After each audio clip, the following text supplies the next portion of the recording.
What are the types of conversations you're having with your clients right now as far on the coaching side, besides what you just talked about? I mean, because you work with a lot of really, really high performers. Yeah. How are they thinking and how are they getting through it? Because one thing that I think people don't realize is that shit really doesn't change. You just get better at handling the bullshit over time, right? Because Jeff Bezos still has problems. Elon Musk, obviously, look at him. He still has problems. So it really doesn't change. You just get better at handling the stress and pushing forward and thinking of better solutions. You do. And also being cautious not to be just putting band-aids on the stress. I think what happens, especially with a lot of high achievers, we will just simply not necessarily address the issues. We'll just lean on what we've done in the past and just kind of shove it away. Like, I'm just going to suppress that. I'm going to disassociate from that, whatever's going on, and not necessarily address the underlying root things that could be adding to your stress, right? So I think right now, and that's where we're super vigilant with clients right now, is where are they doing that? Where are they putting drains on their focus and energy and allowing the stress to affect them, but they're pretending it's not, right? They're like, so just, going back to what I was saying earlier about getting super real with yourself as to where you are and what's really happening for you. And are things really working for you? So the problem is, it's a good description would be like, a bucket with a lot of holes in it, right? And so we'll put band-aids on all the holes. We'll try to temporarily plug them to think it's going to solve the problem. The more water, the stress, the more water you put into the bucket, the more pressure on those temporary plugs you put, and eventually they're just going to pop out. Before you know it, you're falling apart and you're going to lose everything. I say this not gingerly. I have so many people who won't work with individuals like us that are high achievers, but they'll spend 6 figures a year on tax accountants and asset protection attorneys and consultants and mentors and masterminds. And I could go on and on and on, sometimes multiple 6 figures, but they won't invest anything in their inner game. But it's your inner game, it's your headspace that could literally lose everything you have overnight, because you can make some of the biggest mistakes you'll make simply by not being in check with your emotions, not being in check with the strategies that you're running and are they working for you, allowing distractions, allowing addictions, allowing stress to actually be a leader more than you think it is, right? To say one last thing, you said something important there about people being in their shit. The reality is we will run strategies to deal with our shit that we didn't want to deal with. Right? Like, so we'll run strategies to like compensate over the issues we have, and we'll run strategies that get us to this level of performance. Okay. But now here we are facing massive external pressures and we want to go to yet another level of performance.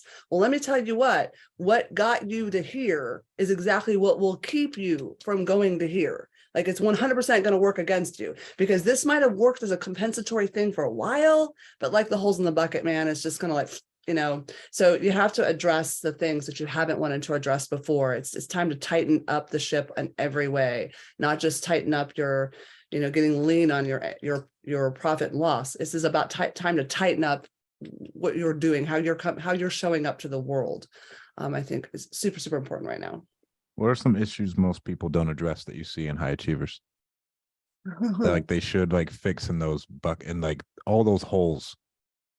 Yeah. So I'm going to say one thing, but to qualify that statement, because if I have any of my clients who listen, so one of my tenets or laws, we call our 27 laws of our coach client relationship.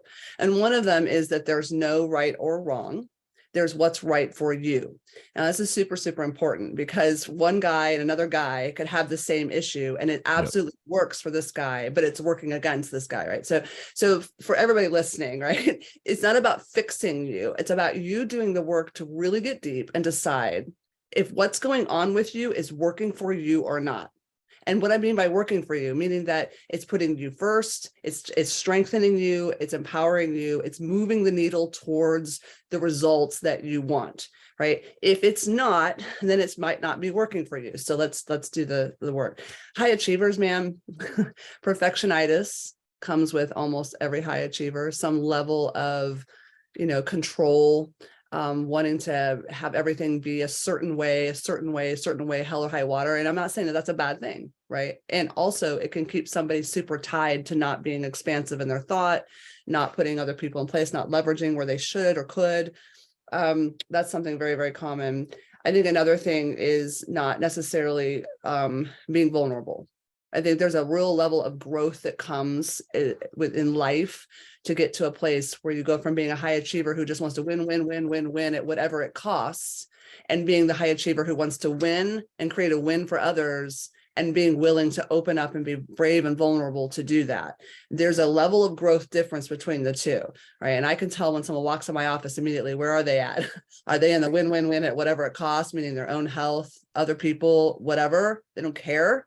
Or are they at a place where they've decided, I can open up, I can be vulnerable, I can learn, I can allow others to be a part of my growth, and I can create win-wins.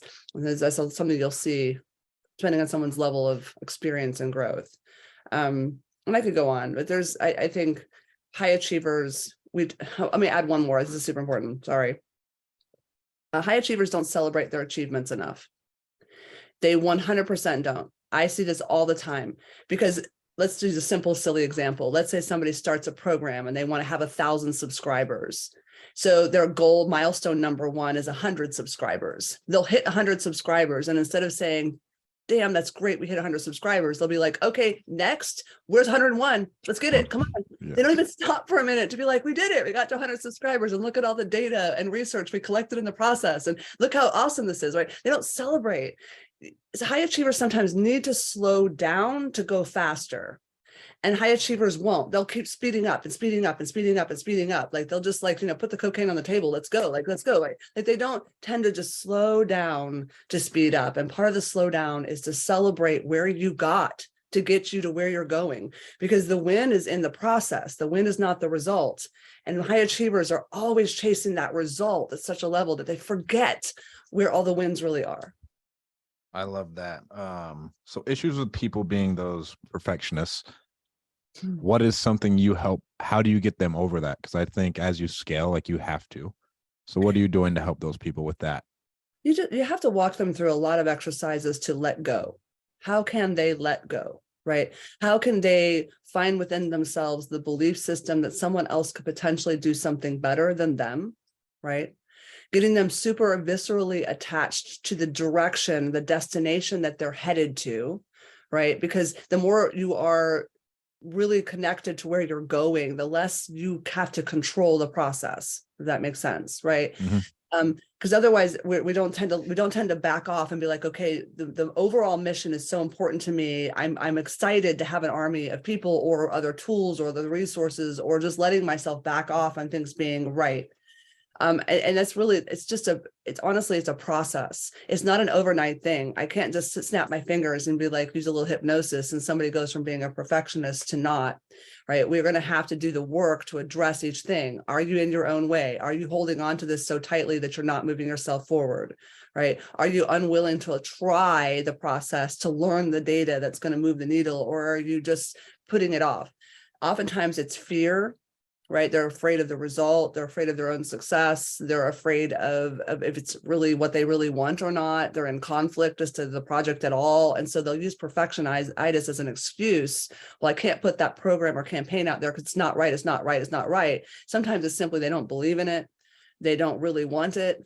Part of them doesn't want it, but part of them does, right? There's something else getting in the way there. So the other part of what we do is tons and tons of questions to help them have the insights to decide what is it that's triggering the perfectionitis, and are they willing to let go of that, because is it working or not working for them, if that makes sense.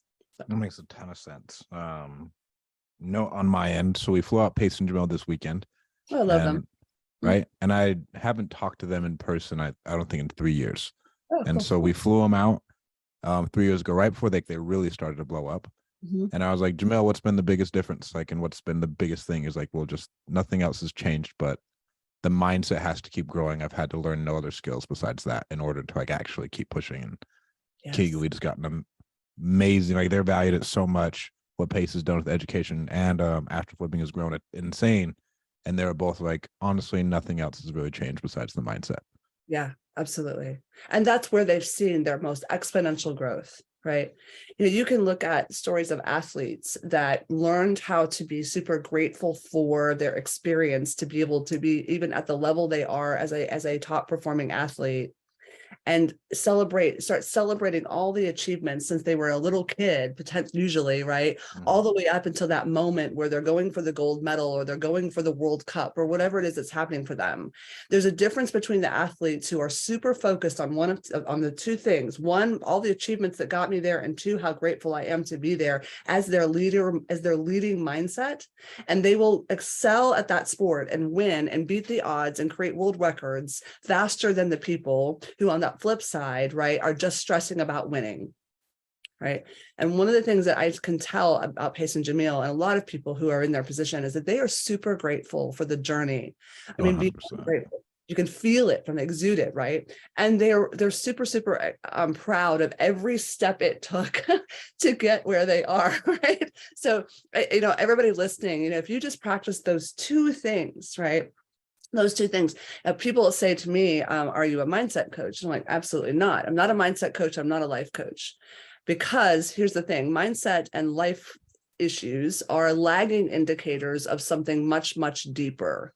And the deeper is what programs you run, right? Now, I say that because we just talked about mindset. The reality is too, they've done a lot of work to help themselves release the shit underneath everything that allows them to step into the belief systems of gratitude and celebration. Some people can't celebrate their achievements because they run a program of I'm not worthy, I'm not enough, I can't, it's whatever's not meant for me, right? Then some people can't step into that mindset of gratitude because they feel guilt or shame. Like, so you have to go deeper, even deeper. And that's a lot of what we do with our clients is go find and access the deeper stuff so that they can step into some place like Pace and Jamil have in how they feel and really get those results. I love that. So are you like a big Bob Proctor fan? I love Bob Proctor, yes. Who else besides like Bob Proctor, Joe Dispenza would you suggest to listen to in that space? Okay. There's so many names. So I love, I think Mel Robbins is good to follow her content. She's been around a while. And Tony Robbins obviously has been around forever, and that's never a name we want to leave off the list. If you're following some content online, I tell people listen to Ed Milet, listen to Lewis Howes, listen to Ed Milet's old stuff is powerful. I don't think his new stuff is as good, but like his old stuff I think is really strong. I agree. There's been some shift, and even the book he just came out with, like, it's good, and also like I was like wanting something much more like hard hitting. But I also think that if you've not gone into the space and explored anything, right? Like I love Joe Dispenza. I've read all of his books. I've been a Joe Dispenza fan for years, and that's because I have a love for science as part of my background. So I love that. But he's also, for some people, not a great fit because he's going to talk about big words and he's going to use scientific phrases. Yeah. He's going to talk about things that people might not want to wrap their brains around, right? If you're in the space of biohacking, I say, Jim Quick, Dave Asprey, Huberman Labs, to listen to some of those. If you're into psychology, I love the holistic psychologist. She really hit big during the COVID years. Great content there for talking about issues that could be coming up for you. And then I love anything, Lisa and Tom, Goldcast or Impact Theory. Again, they usually have amazing guests on there that they've vetted really well, and they bring really what I call in our world, we call it high flame coaching. They bring high flame content to the table. So absolutely, you can tell behind me, I'm a sponge for information. So I tell people, just go out, be curious, and it's cool to listen to who others listen to, but you know what, go find somebody that I couldn't even suggest to you because I didn't know they were out there. So be curious, allow the synchronicities to just take you through. Like YouTube is fun because you can put a video in and then it just starts to suggest other things, and you end up stumbling into really cool content you would have never found any other way.